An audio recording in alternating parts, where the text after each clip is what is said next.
Bueno, sobre la cuestión del punitivismo, la cuestión de la aplicación de la ley y un estado punitivista que se expande.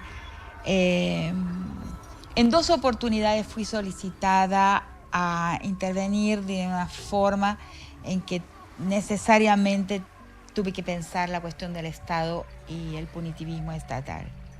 La primera fue cuando, a partir del crimen de Micaela, del feminicidio de Micaela, el gobierno encaminó al Senado, ¿no?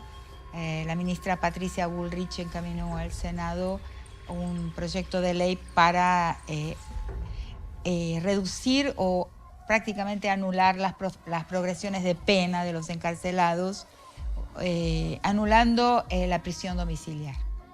En ese caso me pronuncié en el Senado, en la audiencia pública que se realizó en el Senado de la Nación, diciendo que no se podía utilizar el sufrimiento de las mujeres para recrudecer el punitivismo.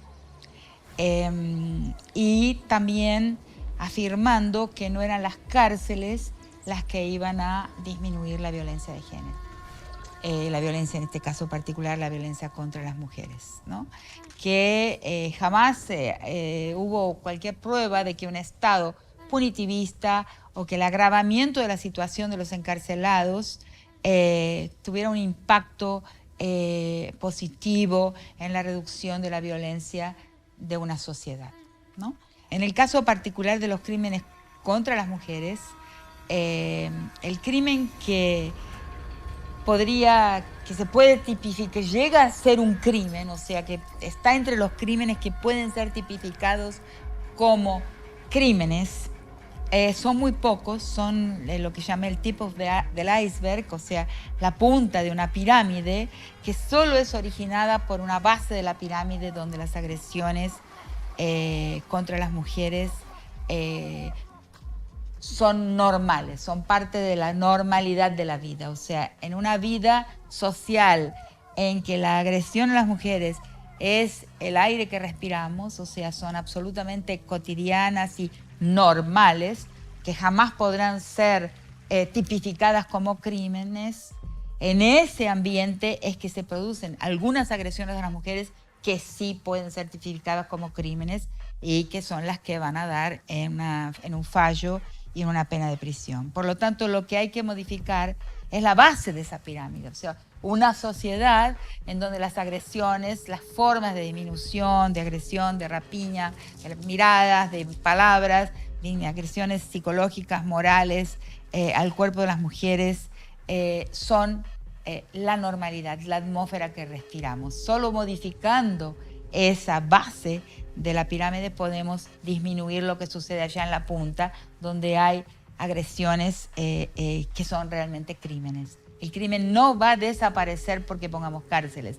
Es verdad que algunos sujetos tienen que ser retirados de circulación porque pueden hacer más daño, pero surgirán otros, porque es un síntoma de una sociedad. El feminicidio, la violencia violadora, abusadora del cuerpo de las mujeres, es un síntoma, y en su aumento diario, o sea, en su incremento, a pesar de todas las leyes, todas las políticas públicas, de todas las instituciones, lo que vemos es la imposibilidad de disminuir las agresiones contra las mujeres, los crímenes contra las mujeres, es porque son un síntoma, algo que resulta de una base de una pirámide que es violenta y que se está volviendo cada vez más violenta. Entonces, las leyes tienen un impacto limitado, ¿no? Si no hay otro tipo de políticas públicas, otro tipo de medidas, de acciones en sociedad, si no hay políticas capaces de políticas o acciones de otro tipo, iniciativas de otro tipo, no necesariamente políticas públicas, pero que transforman esa base de la pirámide, esa base del iceberg, donde los crímenes son algunos hechos allá en la punta de la pirámide, en la punta del iceberg.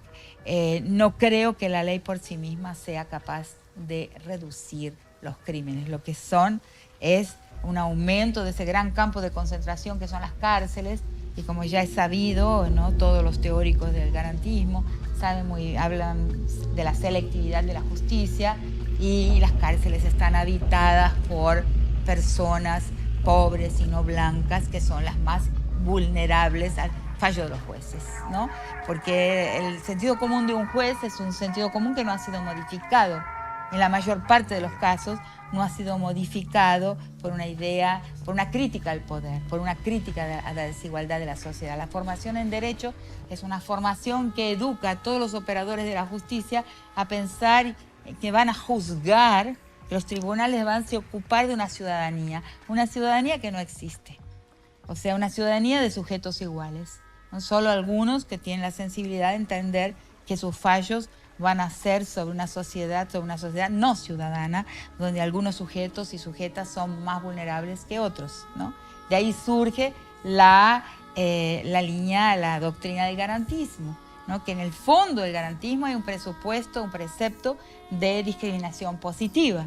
Quiere decir que el garantismo dice, vamos a proteger, vamos a dar garantías a aquellos sujetos que están expuestos a un tribunal y que no tienen garantías en función de su pobreza o en función también de su raza. Una palabra que nunca nos acordamos de pronunciar. En función de la lectura de su cuerpo como un cuerpo racializado, o sea, que siempre inspira una mayor desconfianza en la sociedad. Entonces vamos a darles garantías, de ahí la palabra garantismo. Si no hubiera unas sociedades desiguales, no habría necesidad ninguna de garantías para algunos que ya se sabe que no las tienen, que son vulnerables por la historia. Entonces, para evitar esa selectividad negativa, discriminadora de los jueces y de los fiscales, hay una doctrina en el derecho que dice, vamos a darle garantías a aquellos que el sentido común de los fiscales y de los jueces va a condenar de antemano, que es lo que sucede, por eso se dice que la justicia es selectiva. El garantismo, como dije,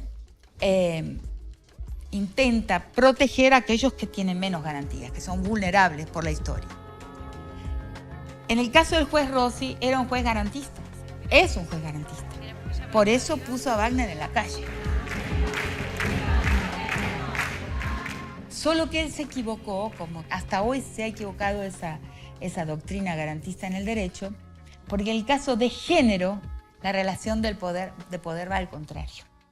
En el caso de los crímenes contra la propiedad, e inclusive contra la persona, los perpetradores que van presos, que son localizados por la policía y juzgados y condenados, son en general gente de las clases más pobres y también de la no blancura, gente racializada. En el caso de género, el poder se invierte, porque el agresor es el poderoso, el agresor es el que no debe ser protegido por el garantismo, va al revés. Las garantías tienen que ser para la víctima porque es un crimen de poder, ¿no? Y ahí tenemos grandes personalidades del derecho en Argentina que no han entendido que el crimen contra las mujeres es un crimen político, o sea, es un crimen del poder y por lo tanto el garantismo tiene que ir en sentido contrario.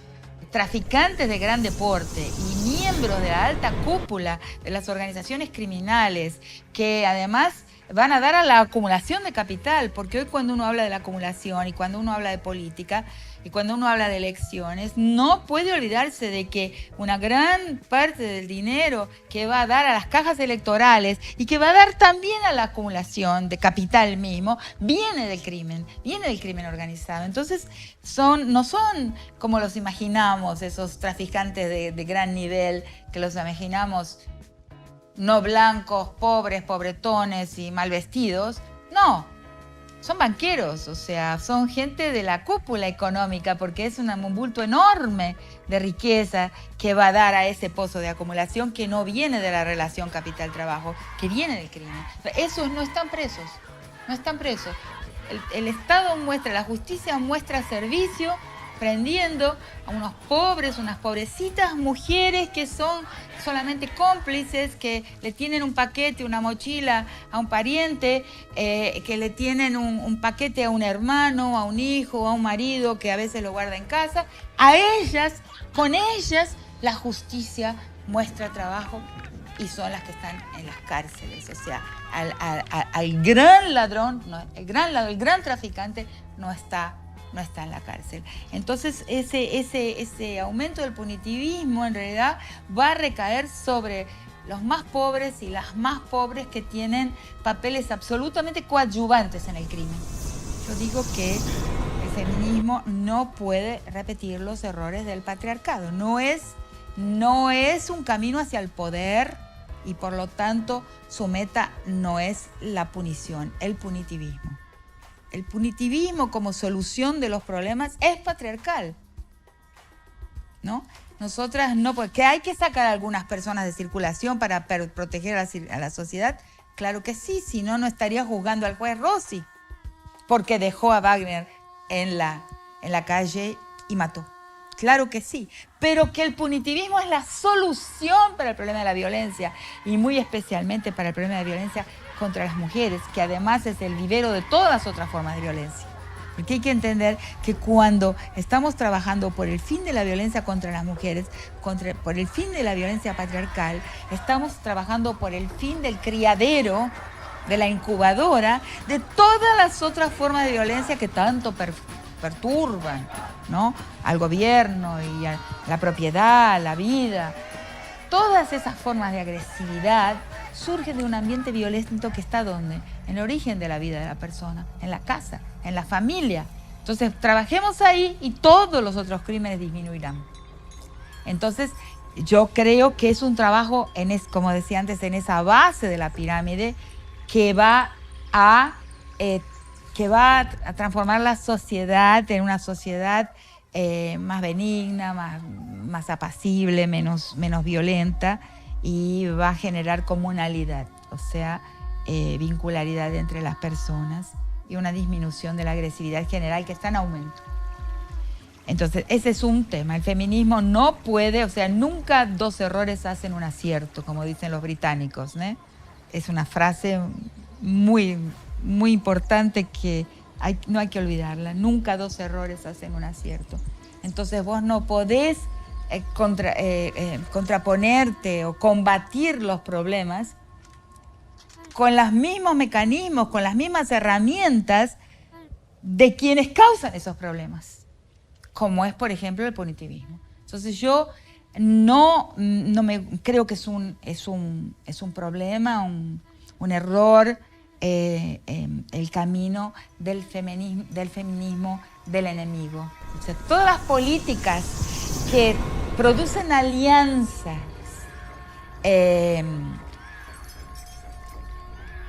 con la base de la existencia de un enemigo, o sea, donde la existencia del enemigo es lo que produce la alianza, son políticas fascistas y no hay salida para eso.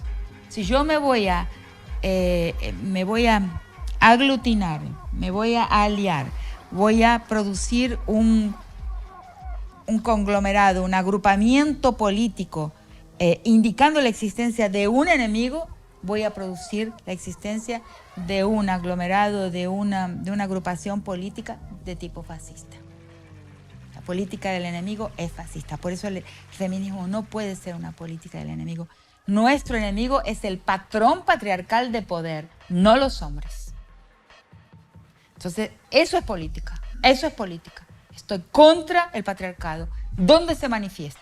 Naturalmente se manifiesta mucho más frecuentemente en los comportamientos de los hombres, pero no siempre. También se manifiesta en otros lugares y de otras formas. Entonces, cuidado con el punitivismo y cuidado con la política del enemigo, que no es el escrache. En Argentina tenemos una historia del escrache y ahí yo lo trabajo mucho usando mi herramienta antropológica del pluralismo jurídico. O sea, uno de los capítulos más interesantes de la antropología es el que estudia las otras formas de justicia. O sea, otras formas de justo proceso, pues la justicia indígena, la justicia comunitaria, la justicia de los pueblos negros, las justicias de los diversos sociedades tribales africanas, son formas de justicia no estatales, pero que son justicia también, que tienen su protocolo, tienen su proceso, tienen su tiempo, tienen el derecho a algo fundamental que el feminismo no puede perder de vista, que es el derecho al contestatario, que es el derecho a que existan opiniones divergentes en el proceso. No puedo hacer un proceso en que no aparezca ninguna opinión divergente. Entonces, el escrache en Argentina tiene una historia noble. Cuando no hubo justicia de Estado, hubo una justicia popular que tuvo un tiempo muy largo. O sea, la preparación de cada escrache llevó meses, a veces más de un año, identificando si esa persona que vivía en ese edificio era realmente el genocida que se estaba buscando, entrevistando a todos los vecinos y permitiendo la existencia de un debate y de voces que no sonaban en un consenso cerrado. Donde hay un consenso cerrado, sospechemos. O sea, hay miedo. O sea, hay presiones. Lo que importa es que puedan existir voces divergentes. Eso es justicia, es un justo proceso, aunque no sea estatal. La historia del escrache en Argentina es noble y aparece en los tiempos en que no existía justicia estatal, hubo justo proceso popular de otro tipo, hubo tiempo y hubo posibilidad de una deliberación y de un debate. Por eso yo no soy contra el escrache, pero sí soy contra el linchamiento sumario, del linchamiento moral. No estoy hablando del linchamiento de causarle la muerte al linchado, pero sí estoy hablando del linchamiento que le causa la muerte social al linchado. En algunos casos, jovencitos, adolescentes que tienen que tener la puerta abierta para reformarse, para rehabilitarse, para comprender, como muchos hombres, como muchos muchachos hoy, hombres y a veces hombres viejos también, que me paran en la calle y me dicen gracias, porque he entendido que el mandato de masculinidad me perjudica y estoy cambiando. Recibo ese mensaje en la calle de gente hoy, todos los días. Entonces, eso es una buena justicia, la que da una puerta de salida de la situación en que el personaje se encuentra, sobre todo cuando es muy joven. Por ejemplo, en las secundarias está sucediendo agresiones y exclusiones definitivas de algunos jóvenes. Yo no puedo creer en eso. Yo quiero un mundo más benigno, no un mundo más severo, más punitivo, más maligno. No quiero. Por lo menos no es mi camino. Pero eso yo no le llamo escrache, le llamo linchamiento moral. Y ahora hablo de la guillotina moral y digo lo siguiente: no olvidemos que la Revolución Francesa, cuando se volvió ultra radical, se guillotinó a sí misma, guillotinó a sus propios héroes. Mi miedo es el siguiente: hemos avanzado muchísimo. Las feministas, los diversos feminismos, hemos avanzado muchísimo. Estamos casi en las puertas de una nueva era de la política, de formas completamente nuevas de politicidad tomando el espacio público.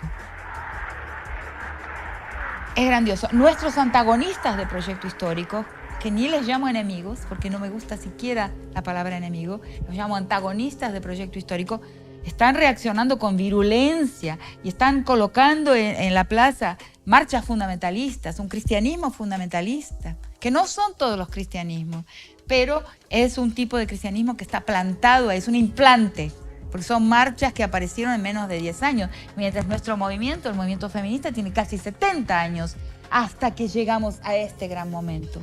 Pero tocamos un centro neurálgico de todos los poderes, entonces rápidamente se ha colocado un implante en las calles para ver si nos detienen. La fuerza de ese implante, la fuerza de esa reacción a nuestro avance es la medida de que estamos en puertas de una nueva era. Cuidado con lo que hemos conseguido, no lo pongamos en riesgo, ¿no?, por actitudes que son realmente infantiles, ¿no?, punitivistas. Es una forma fácil de agremiarse, una forma facilista más que fácil de aglomerarse mediante una víctima sacrificial. Esa es la forma en que el patriarcado opera, no nosotras.